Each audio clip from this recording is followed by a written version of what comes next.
Welcome to my channel. I've got some pro tips for you guys. Here I'm going to talk about a bad example of a wooden gate with a massive gap here.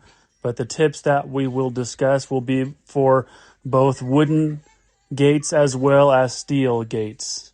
I'll show you some tips and tricks on how to make this gate last much longer than originally planned, as well as the really good replacement ideas. So stay tuned. Here is a caster that you can pick up at Home Depot or Lowe's. Here we have a gate with hinges on the wrong side. Don't do that. Always have your coil springs on the hinge side. I welded barrel hinges that I picked up at the steel supply store.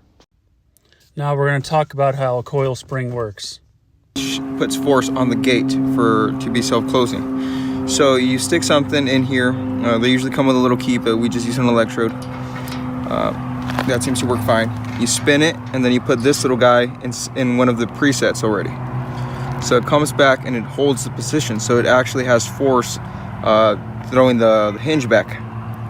If depending on the force you want, you can either keep on going. That you use an adjustable wrench and keep that little metal piece there, because that allows you to make adjustments to the tension spring, which you don't want to turn it no more than 3 full revolutions. But each time you need to make an adjustment, you will need that little metal piece to stick and wedge in between there, and that's what keeps the spring from unraveling. Another quick tip that I have for you is whenever you drill those pilot holes, make sure that you're not just going through a very thin surface of the fence. You want to make sure that you have something thick, a nice foundation to screw into. So I just used some leftover fence material. You can use a 2x4, but make sure you're screwing into something nice and thick. So now it's time for a few little test runs from the inside of the gate. I'm going to push it just a little bit just to show you how it will still bring the door back. And here's a little medium kick. It still holds it nicely and brings it right back towards me.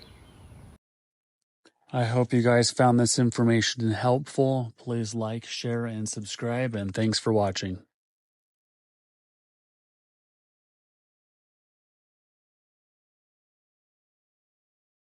Okay, let's go.